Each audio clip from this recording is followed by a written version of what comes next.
भारत का जनादेश आ गया और बड़ी खबर आपको बता दें, देवेंद्र फडणवीस ने इस्तीफे की पेशकश कर दी है। इस बीच महाराष्ट्र में डिप्टी सीएम देवेंद्र फडणवीस ने हार की जिम्मेदारी अपने ऊपर ली है। मुझे सरकार की जिम्मेदारी से मुक्त करें, ये देवेंद्र फडणवीस का कहना है। मैं संगठन के लिए काम करना चाहता हूं, ये कहा देवेंद्र फडणवीस ने। और साथ ही ये भी कहा कि जो महाराष्ट्र में सेटबैक मिला है लोकसभा चुनावों में, इसकी जिम्मेदारी मेरी है। महाराष्ट्र में चूंकि एक प्रकार से भारतीय जनता पार्टी की सारी जिम्मेदारी महाराष्ट्र में एक लीडर के रूप में मेरे ऊपर थी, तो ये जो हमारा महाराष्ट्र में डिबैकल हुआ है या जो हमें एक प्रकार से हार मिली है, हमारी सीटें कम हुई है, इसकी पूरी जिम्मेदारी ये मेरी है। मैं इस जिम्मेदारी को स्वीकारता हूं। कहां कमियां रही है उसको पूरा करने की कोशिश करूंगा। मैं भागने वाला आदमी तो हूं नहीं और जोरों से मैदान में उतरूंगा और हमारी पूरी पार्टी को साथ में लेकर हम लोग वापस नई स्ट्रैटेजी तैयार करेंगे और नई स्ट्रैटेजी तैयार करके हम लोग जनता के बीच जाएंगे। जनता का जो विश्वास है उस विश्वास को हम लोग संपादित करेंगे। तो देवेंद्र फडणवीस को आपने सुना, महाराष्ट्र के डिप्टी सीएम है, लेकिन उन्होंने कहा है कि जो लोकसभा चुनावों में सेटबैक हुआ, महाराष्ट्र में हार हुई, वो मेरी जिम्मेदारी की वजह से हुई है।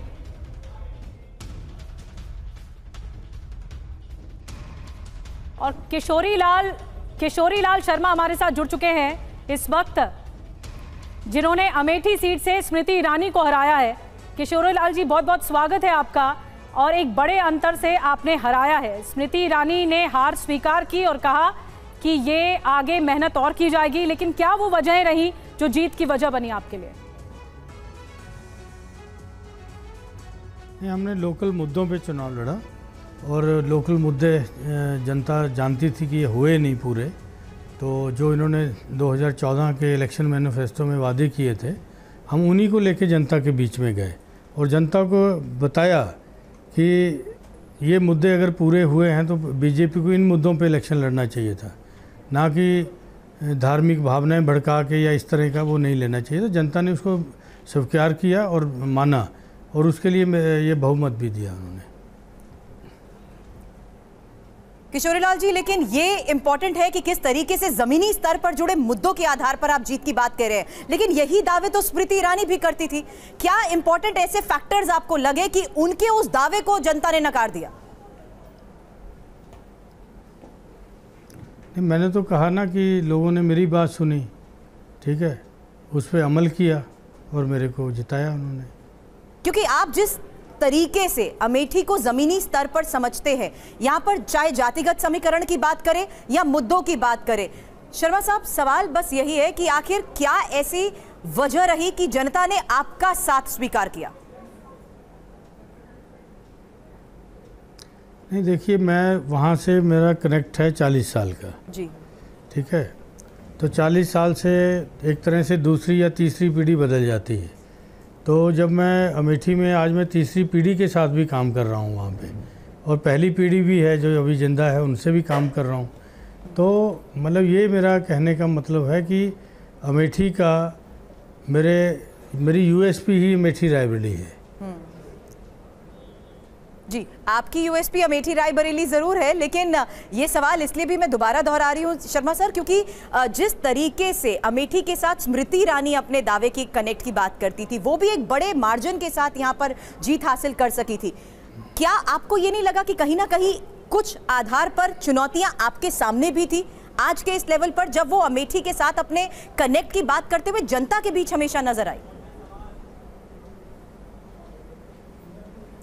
नहीं, देखिए, ऐसा है ना कि मेरा रोल पहले इलेक्शन लड़वाने का रहता था। हाँ। इलेक्शन की तमाम बारीकियां जो हैं, हाँ, ठीक है, वो मैं जानता हूँ कि किस तरह इलेक्शन कैसे टर्न लेता है, ये चीज़ें मैं जानता हूँ। तो हमने इलेक्शंस को उस तरीके से टर्न लिया, हमने बिल्कुल पॉजिटिव कैंपेन करी वहाँ पे। हाँ। बिल्कुल हमने किसी का नाम नहीं लिया, किसी को हिट नहीं किया और ना किसी का नाम लिया पूरा उसके अंदर। तो ये मतलब जनता भी चाहती थी कि भी हर बार ये लोग राहुल जी का नाम लेते हैं, हर बात में राहुल जी का नाम लेते हैं। तो लेकिन जनता ने ये सोचा कि भाई अब ये पॉजिटिव कैंपेन कांग्रेस कर रही है, तो तो हमको इस पे जाना है।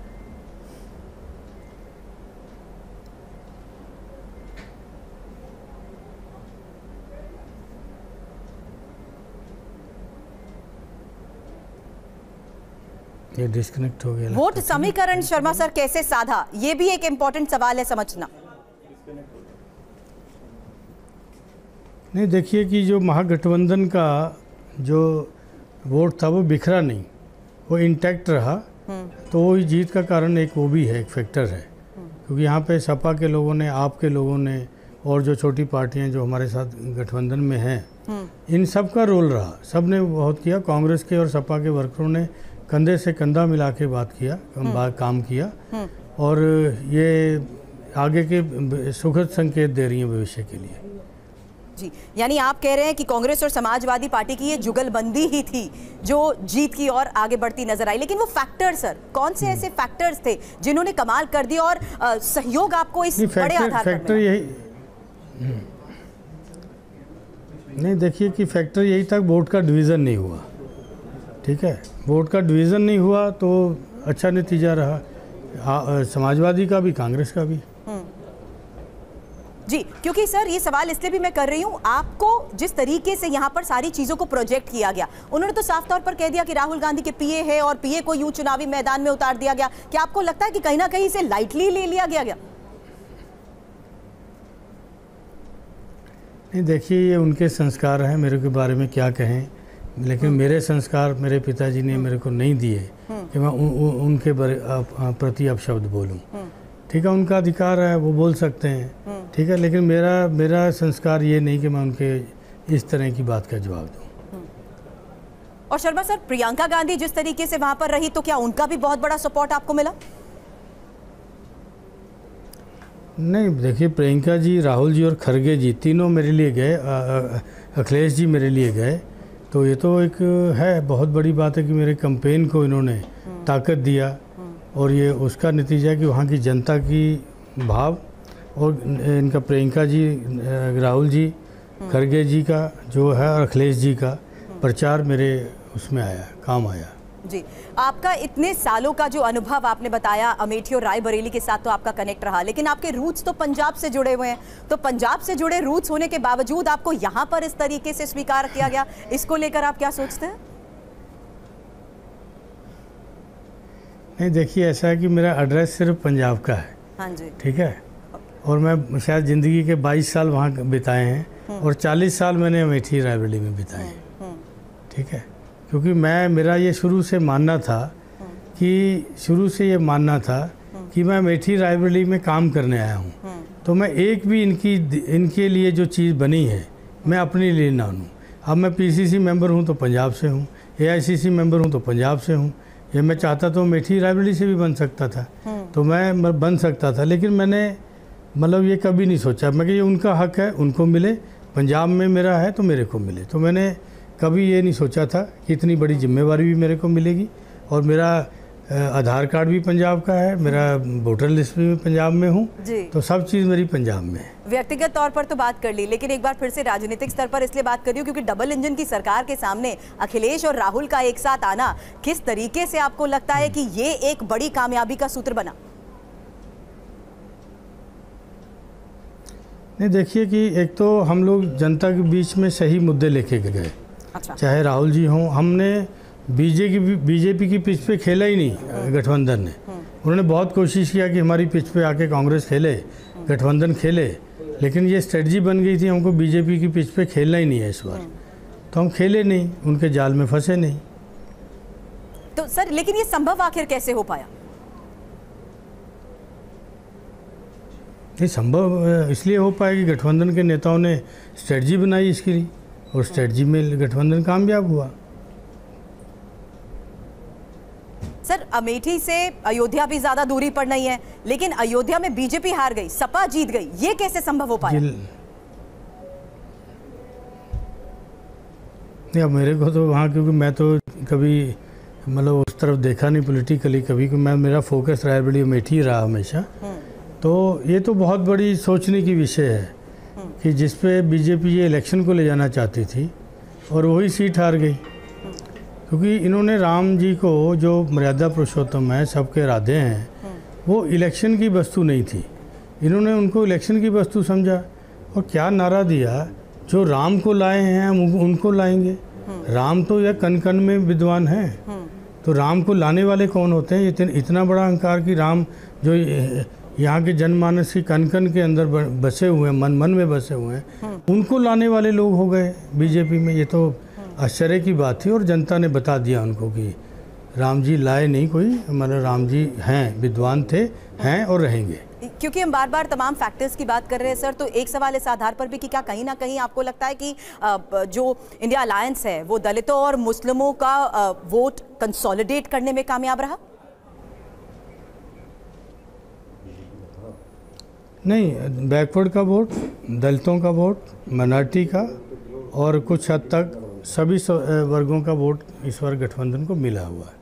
अच्छा, क्योंकि इन तमाम फैक्टर्स को देखते हुए सर यूपी की राजनीति बहुत उस पर बेस्ड है, तभी मैं जातिगत समीकरणों की बात अमेठी के लिहाज से भी आपसे कर रही थी।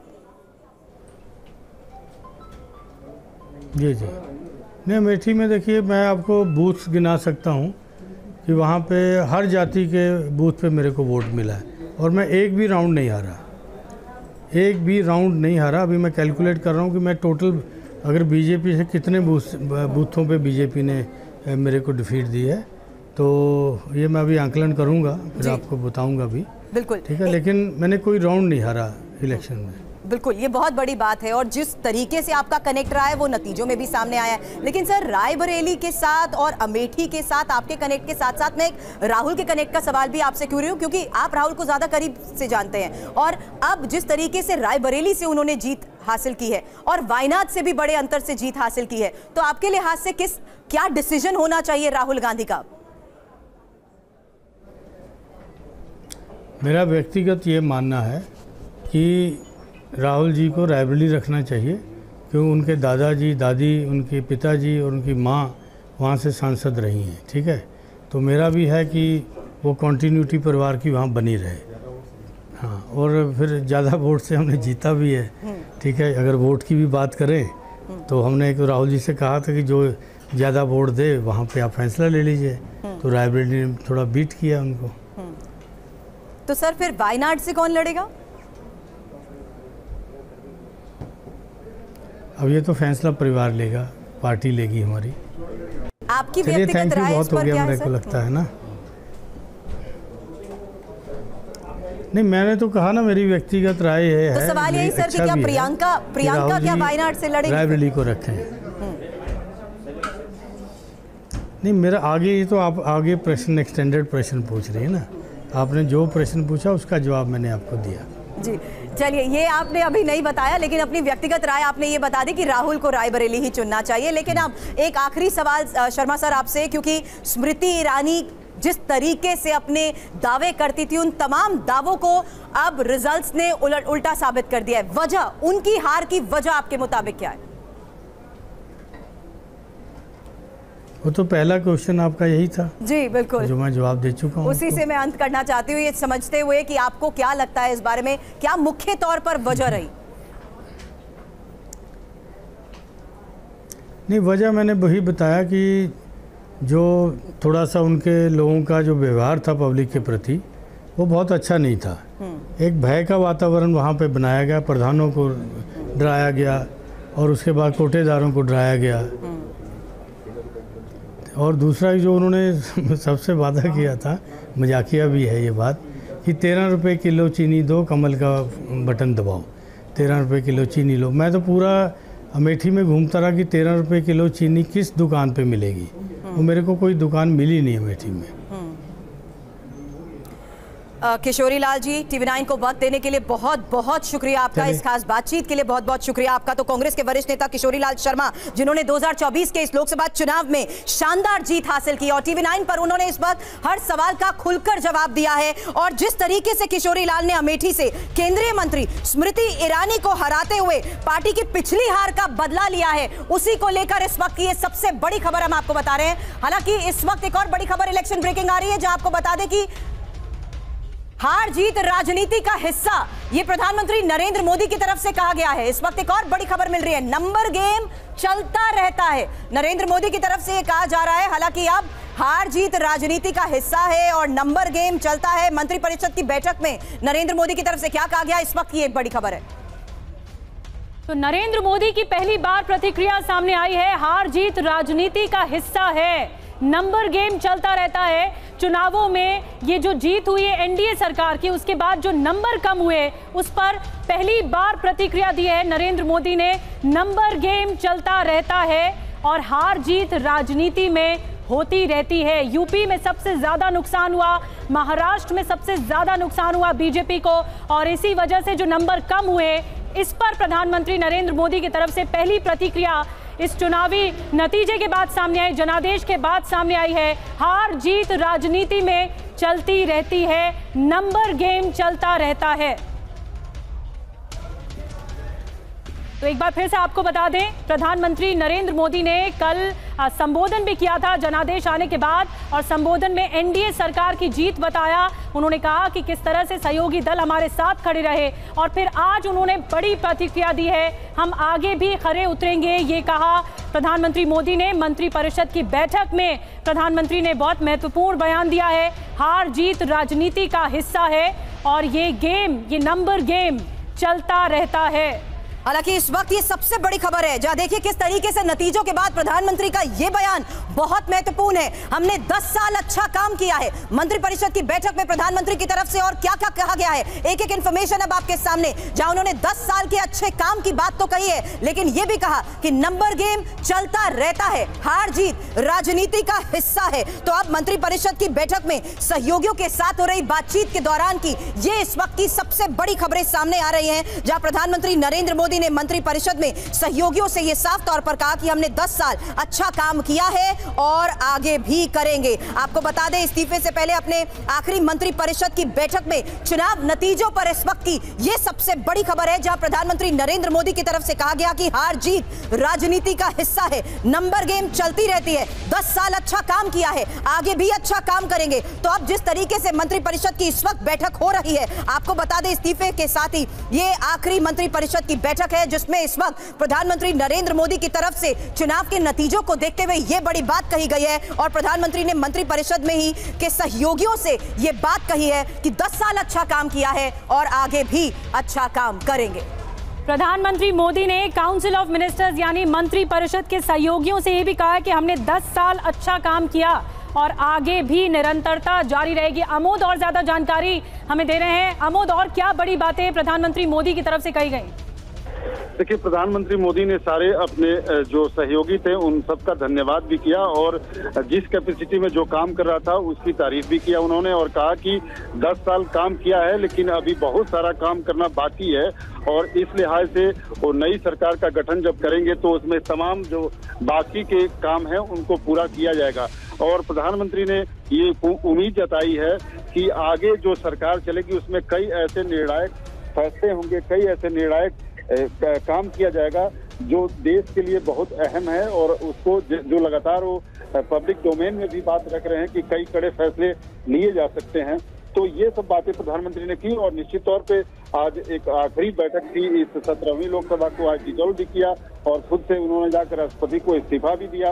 उसके बाद एक नई सरकार के गठन के साथ नई शुरुआत की कोशिश जो हो रही है, उसके तहत ये बहुत अहम एक खबर है। आमोद बता रहे हैं हमें इस्तीफे से पहले अपनी आखिरी मंत्रिपरिषद की बैठक में चुनाव नतीजों पर पीएम ने क्या कहा। अब उसके बाद की खबर, जहां देखिए प्रधानमंत्री ने पीएम पद से इस्तीफा दे दिया और राष्ट्रपति ने पीएम का इस्तीफा स्वीकार किया। ये तस्वीरें भी इस वक्त हम आपको दिखा रहे हैं, जहां नई सरकार तक कार्यभार संभालते रहेंगे और नई सरकार तक मंत्रिपरिषद भी काम करेगी। तो अब फिलहाल 2 बड़ी खबरें इस वक्त की हम आपको बता रहे हैं, जहां बैठक के दौरान, मंत्रिपरिषद की आखिरी बैठक के दौरान पीएम ने क्या कहा, और उसके बाद बैठक खत्म होते ही राष्ट्रपति भवन के लिए इस्तीफा देने के लिए पीएम निकले। और एक और बड़ी खबर, 7 जून को एनडीए सांसदों की बैठक होने वाली है। 7 जून को एनडीए सांसदों को संबोधित भी करेंगे नरेंद्र मोदी, ये जानकारी इस वक्त मिल रही है। सांसदों के साथ एक साथ सभी एनडीए सांसदों के साथ बैठक होगी पहले, फिर उनका संबोधन भी सामने आएगा। और नतीजों के बाद दिल्ली में हलचल बढ़ती जा रही है। एक और बड़ी खबर यह है कि आज दिल्ली में एनडीए और इंडिया की बैठक होगी और शाम 4 बजे का वक्त है जब एनडीए की अहम बैठक हो रही है, 6 बजे का वक्त जब इंडिया गठबंधन की अहम बैठक होगी। और दोनों धड़ों के नेता जिस तरीके से दिल्ली पहुंच रहे हैं, TV9 भारतवर्ष एक तस्वीर भी आपको दिखा रहा है कि किस तरीके से अब शाम 4 बजे का वक्त जब एनडीए की अहम बैठक में शामिल होने के लिए नेता दिल्ली का रुख कर चुके हैं, जिसमें महत्वपूर्ण तस्वीरें सामने आई चंद्रबाबू नायडू के साथ साथ नीतीश कुमार की। और 6 बजे का वक्त जब इंडिया गठबंधन की भी अहम बैठक होने वाली है। और आइए आपको बताते हैं, एक तरफ एनडीए खेमा है तो दूसरी तरफ इंडिया गठबंधन का खेमा है। दोनों ही खेमों में बैठकें हो रही हैं। दिल्ली में 4 बजे नीतीश कुमार, अखिलेश यादव और दिल्ली में 6 बजे। देखिए 4 बजे का समय और 6 बजे का समय, जिसमें एनडीए की बैठक में ये तमाम दलों के नेता शामिल हो रहे हैं। नीतीश कुमार शामिल हो रहे हैं, चंद्रबाबू नायडू, चिराग पासवान, जीतन राम मांझी, एकनाथ शिंदे, पवन कल्याण और इसके अलावा HD कुमारस्वामी भी शामिल हो रहे हैं। इसके अलावा आपको इंडिया गठबंधन की बैठक के बारे में बताया जो कि आज शाम 6 बजे होने वाली है, जिसमें अखिलेश यादव, संजय राउत, तेजस्वी यादव, संजय सिंह, शरद पवार, स्टालिन और आपको बता दें कि सोरेन शामिल हो रहे हैं। तो ये एक दोनों बैठकें बहुत अहम होने वाली है, क्योंकि अब ये देखना होगा कि इंडिया गठबंधन का क्या फैसला होता है। क्या सरकार बनाने की कवायद होगी या फिर विपक्ष पर बैठने की कवायद होगी। हालांकि जिस तरीके से सभी का दिल्ली पहुंचने का सिलसिला शुरू हो चुका है, आपको बता दें दिल्ली पहुंचकर तेजस्वी यादव ने भी बड़ा बयान दिया और कहा अभी देखिए आगे आगे होता है क्या, धैर्य रखिए, देखते जाइए क्या होता है। दिल्ली में नीतीश कुमार की तरफ से भी क्या कहा गया ये भी आपको बता दें। एक बड़ा अपडेट है जहां उन्होंने कहा कि सरकार तो बनेगी ही।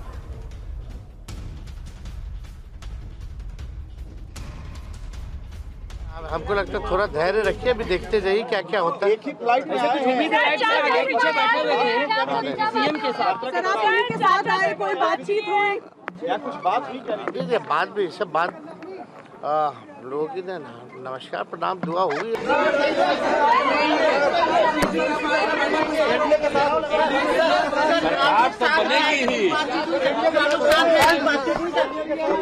सरकार तो बनेगी ही, बनेगी।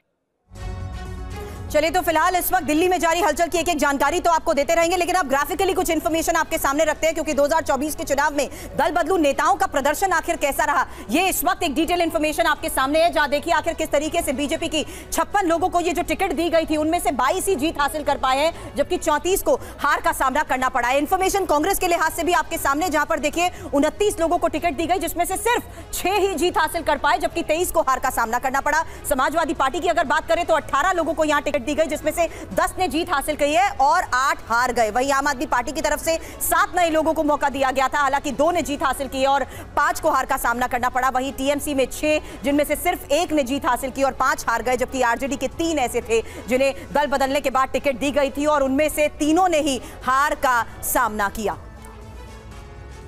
और एनडीए को सरकार बनाने का बहुमत मिला है, लेकिन इंडिया की तरफ से भी कोशिशें जारी हैं। ऐसे में दोनों ही खेमों से क्या बयानबाजी आ रही है सामने, आइए आपको सुनाते हैं।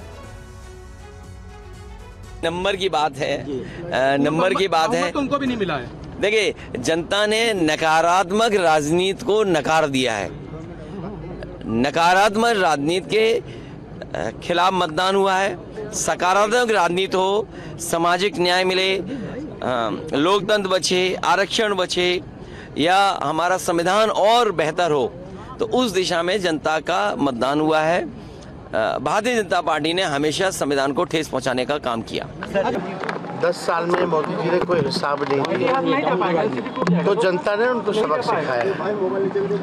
तो हम लोग सब लोग आज बैठक में यहाँ आए हैं। 6 बजे हम लोगों की बैठक है और देखते हैं बैठक में क्या सभी लोगों का राय होता है। जैसे मैंने अभी कहा कि जिस दिन हमारा गठबंधन हुआ इंडिया, उसी वक्त हम सारे लोगों ने तय किया था कि किसी व्यक्ति को लेकर नहीं, लेकिन ये जो तानाशाही है देश में, उसको खत्म करना चाहिए, देश का संविधान बचाना चाहिए। फिर चाहे सब मिलकर प्रधानमंत्री का उम्मीदवार हम तय कर सकते हैं। सारे लोग जिनको भी तकलीफ दी है, परेशान किया है, वो सारे लोग हमारे साथ आए। मुख्यमंत्री चट्टानी एकता की तरह एनडीए गठबंधन के साथ है। मेरे मुख्यमंत्री जी से मैं मुलाकात करके भी आया हूं और ये मेरे विश्वास को बढ़ाता है कि एनडीए गठबंधन पूरी तरीके से एकजुट है। मुख्यमंत्री जी की एक अहम भूमिका रही है हम लोग के प्रदर्शन में और बिहार के संभलने में एक बड़ा योगदान मेरे मुख्यमंत्री नीतीश कुमार जी का भी रहा है। प्रधानमंत्री जी का नेतृत्व एक बहुत बड़ा कारण रहा है। ऐसे में एनडीए गठबंधन पूरा एकजुट है और ये एकजुटता न सिर्फ शपथ ग्रहण में आपको दिखाई देगी बल्कि उसके बाद 5 साल के दौरान भी दिखाई देगी। बसपा का वोट बैंक ट्रांसफर हुआ है सपा को, एक इशू को लेकर के, जैसे संविधान बचाओ, एक झूठ का पुलिंदा का नारा लेकर के सपा कांग्रेस के लोग आए। इस बात को बाई इलेक्शन में भी खूब किया। अब तो चुनाव खत्म हो गया, अब संविधान सुरक्षित हो गया। लोग अपने गिरवा में झांकें कि जो आपस में लड़ रहे हैं कि नेता कौन होगा, बाराती का दूल्हा कौन होगा, इसके लिए वो पहले सोच लें। नरेंद्र मोदी जी और एनडीए के बारे में न सोचे तो अच्छा होगा।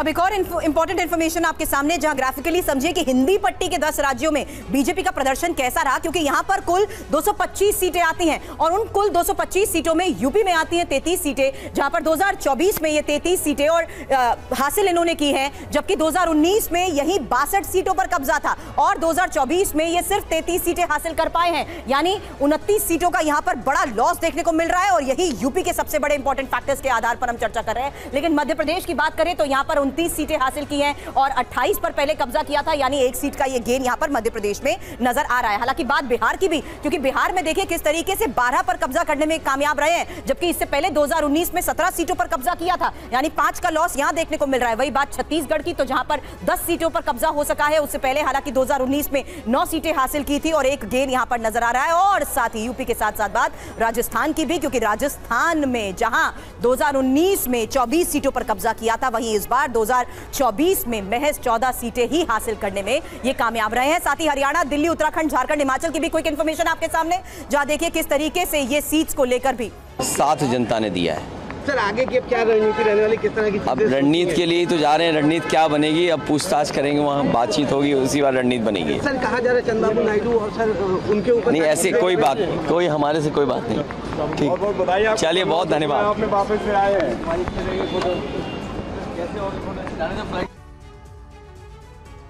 तो फिलहाल इस बीच आपने अखिलेश यादव को भी सुना, जिन्होंने जिस तरीके से अभी फिलहाल बैठक से पहले बड़ी बातें कही हैं। और बड़ी खबर इस बीच आपको बता दें, जहां निधि तमाम बड़ी खबरें और बड़े बयान भी इस वक्त सामने आ रहे हैं। निधि, और इस बीच आपको बता दें, जयंत चौधरी को लेकर अखिलेश यादव से सवाल पूछा गया था, लेकिन उन्होंने कुछ नहीं बोला। जयंत चौधरी का बड़ा बयान आ गया है, नीतीश कुमार से बहुत कुछ सीखने को मिलेगा, ये कहना है जयंत चौधरी का। पहली बार जयंत चौधरी ने इतना बड़ा बयान दिया है, नीतीश कुमार से सीखने को मिलेगा बहुत कुछ, ये कहा है उन्होंने।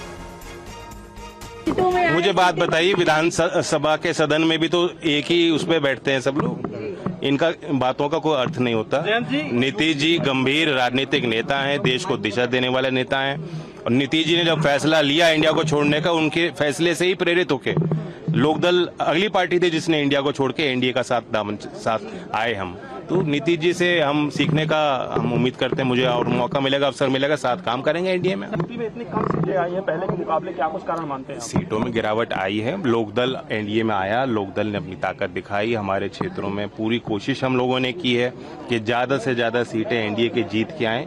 अब ये विश्लेषण करेंगे, कार्यकर्ताओं से पूछेंगे क्या कारण रहे। सर मंत्रिमंडल में रालोसपा शामिल होगा? ये मेरे लिए कुछ कहना उचित नहीं। आज एनडीए में हम अपना सरकार का हमारा दावा है ही, और उस बैठक में हम लोग देश के एजेंडे को आगे ले जाएंगे। तो जयंत चौधरी को आपने सुना, नंबर क्यों आए इसका विश्लेषण किया जाएगा। अब आपको वो फैक्टर बताते हैं जिनकी वजह से बीजेपी को नुकसान हुआ है, वो फैक्टर जिनसे बहुमत से बीजेपी दूर हुई। अब की बार 400 पार का नारा दिया गया था, राम मंदिर का मुद्दा बहुत अहम था, लेकिन वो नहीं चला। जाट किसान में नाराजगी देखने को मिली बीजेपी के खिलाफ, राजपूतों में भी नाराजगी देखने को मिली। उम्मीदवारों का जो सिलेक्शन हुआ उससे विपक्षी एकजुटता सामने आई, उसकी यूनिटी सामने आई। दक्षिण की मेहनत सीटों में तब्दील नहीं हो पाई। वहीं शिवसेना एनसीपी की जो टूट सामने आई, ये भी एक बहुत बड़ी वजह माना जा रहा है नंबरों के कम आने की। अब अखिलेश के जो पक्ष में गया वो क्या गया, क्योंकि यूपी सबसे बड़ा फैक्टर है, इसीलिए हम आपको बता रहे हैं। आरक्षण को जो मुद्दा बनाया ये पक्ष में चला गया, समाजवादी पार्टी और कांग्रेस के पक्ष में चला गया। बड़ी बातें आपको बता रहे हैं कि यूपी में क्या फैक्टर काम किए इंडिया गठबंधन के लिए, यानी अखिलेश के लिए। आरक्षण को बड़ा मुद्दा बनाया, बड़ी पार्टी यूपी में अखिलेश यादव की बनी। इसके अलावा जो बड़ा मुद्दा रहा, संविधान को चुनावी एजेंडा इंडिया अलायंस की तरफ से बनाया गया, कि संविधान को बार बार कहा गया कि संविधान बदल देंगे, ये कहा, आरोप लगाया गया बीजेपी पर। 1 लाख मिलने के वादे का फायदा भी यूपी को मिला है। पढ़े लिखे युवा वोटर एसपी के साथ गए हैं, यानी जो पढ़े लिखे थे वो एसपी के साथ गए, और जो महंगाई या बेरोजगारी का मुद्दा था या पेपर लीक का मुद्दा था, ये बड़ा मुद्दा बनाया, ये बड़ा भुनाने की भी कोशिश की गई समाजवादी पार्टी की तरफ से। आवारा पशुओं को लेकर जो नाराजगी थी वो भी देखने को मिली।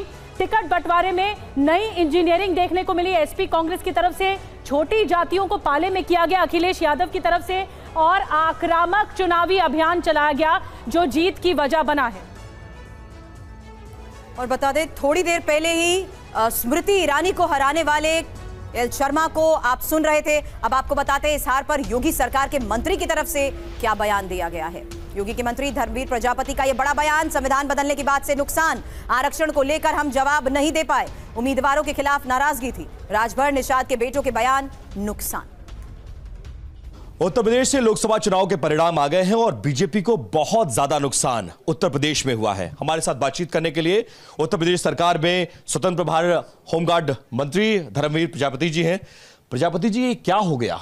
जमीन खिसक गई और अंदाजा तक नहीं लगा आप लोगों को, क्या हो गया उत्तर प्रदेश में? देखिए, मैं कह सकता हूं कि फर्स्ट फेज से मेरा चलना शुरू हुआ और लास्ट फेज तक हम लोग गए हैं। कहीं कहीं व्यक्तिगत जो प्रत्याशी हैं उनसे हमें नाराज़गी देखने को मिली। दूसरा, एक संविधान और आरक्षण ये जो विषय रहा, इसने हमारा नुकसान किया है। इसमें जो हमने महसूस किया है वो पिछड़ा और अनुसूचित वर्ग का वोट गठबंधन की ओर गया है, उससे ज्यादा नुकसान हो गया। इस बात का अंदाजा नहीं था कि आप लोगों की संविधान वाला मामला, आरक्षण बदलने, आरक्षण खत्म करने वाला मामला, ये जमीन पर बहुत ज्यादा काम कर रहा है, इसको डेंट पहुंचा सकता है, इसको लेकर क्लैरिफिकेशन देना चाहिए था। देखिए, सही बात तो ये है कि आरक्षण कोई बदल नहीं सकता, संविधान कोई व्यवस्था में बदल नहीं सकता। संविधान से सरकारें चलती है, संविधान से हम सब लोग चलते हैं, तो संविधान का तो कोई मतलब ही नहीं था बदलने का। लेकिन हाँ, विपक्ष ने इसको मुद्दा बनाया और उससे। और इस बीच एक और बड़ी खबर मिल रही है, तेजस्वी यादव पर जेडीयू का बड़ा हमला सामने आया। नीतीश की जरूरत पड़ी तो न्योता दे रहे हैं, ये जेडीयू की तरफ से कहा गया। आज नीतीश पर अचानक गर्व कैसे हो रहा है? तेजस्वी यादव की कलई खुल गई है। कभी नीतीश के खिलाफ बात करते थे तेजस्वी यादव, अब क्या हुआ? अब नीतीश को पाले में लाने की कोशिश हो रही है। अचानक गर्व कैसे कर रहे हैं, ये तंज कसा है जेडीयू ने।